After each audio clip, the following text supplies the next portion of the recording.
اب دیکھیے میرے ناظرین، یہ بات تو ہم سب کو معلوم ہی ہے کہ حضرت امام مہدی علیہ السلام کا ظہور بہت ہی قریب ہے۔ وقت کی رفتار بتا رہی ہے، نشانیاں ایک کے بعد ایک پوری ہوتی چلی جا رہی ہیں اور دنیا کے حالات ہمیں اور عام کو بتا رہے ہیں۔ لیکن ایک پوائنٹ کو سمجھیے گا کہ جب امام مہدی علیہ السلام کا ظہور ہوگا تو ان کی حکومت قائم ہوگی، اور یہ بات آپ کو بھی معلوم ہے، مجھے بھی معلوم ہے۔ اور اس وقت سعودی عربیہ میں آل سعود کی حکومت ہے، تو کوئی بھی بادشاہ اتنی آسانی سے اپنی بادشاہت نہیں چھوڑتا ہے۔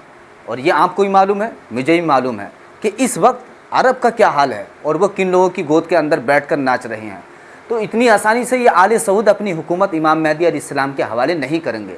تو اس کا مطلب صاف ہے کہ وہاں پر بہت بڑی جنگیں ہونی ہیں، وہاں پر بہت ہی زیادہ حالات خراب ہونے ہیں، اور ان حالات کا یہ جو خراب ہوں گے نا آنے والے وقت میں، تو ان کا ڈائریکٹ امپیکٹ پڑے گا وہاں کے رہنے والے لوگوں کے اوپر۔ میں آپ کو ہرگز نہیں کہہ رہا کہ آپ نے مکہ اور مدینہ نہیں جانا، بلکہ ہر مسلمان کی خواہش ہوتی ہے کہ اس کی موت مکہ اور مدینہ میں آئے اور اس کی زندگی مکہ اور مدینہ میں گزرے۔ لیکن اس پوائنٹ کو بھی اپنے ذہن میں رکھیے گا کہ امام مہدی علیہ السلام کا ظہور، ان کی حکومت کا قائم ہونا، یہ اتنی آسان بات نہیں ہے۔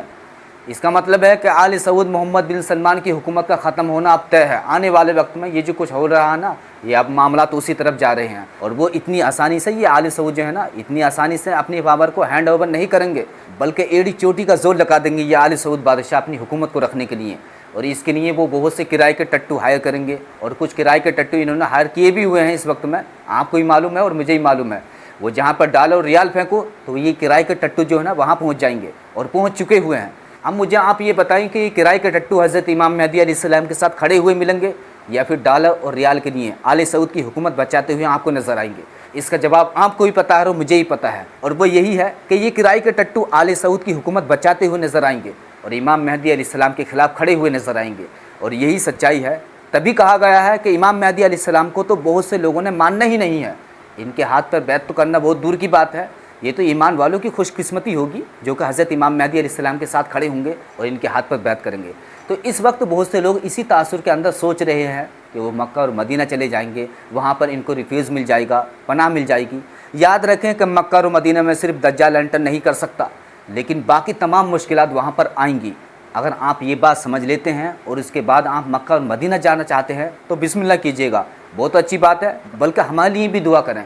لیکن ریالٹی یہی ہے میرے ناظرین، بہت سے لوگ اس خواب غفلت کا شکار ہیں کہ ان کو لگتا ہے کہ مکہ اور مدینہ جا کر جو ہے ان کے تمام مشکلات حل ہو جائیں گی، اور وہ دنیا کی قید ساری، دنیا کی جنگوں سے، موت سے، ہر طرح کی آفات سے بچ جائیں گے۔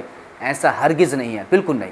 اگر آپ یہ سب باتیں سمجھنے کے بعد بھی مکہ اور مدینہ ہجرت کرتے ہو تو جائیے گا، آپ کے لیے بہت ساری دعائیں میں بھی کروں گا، لیکن یاد رکھیے گا کہ دنیا کے کسی کونے میں بھی ہمیں جو ہے نا 100% پناہ، 100% ریفیوز نہیں ملے گی۔ اور یہ بھی یاد رکھو کہ تمام تعریفیں اللہ رب العزت کے لیے ہیں، اور ہمارا تمام انحصار اللہ رب العزت کے اوپر ہے۔ اپنا اونٹ ہمیں باندھنا ہے، چاہے آپ کسی بھی ملک میں رہتے ہو، لیکن ساتھ ساتھ یہ بھی یاد رکھنا ہے کہ اللہ رب العزت تمام حالات کو بدلنے کے اوپر قادر ہے، اور اسی کے ہاتھ میں ہماری جان ہے۔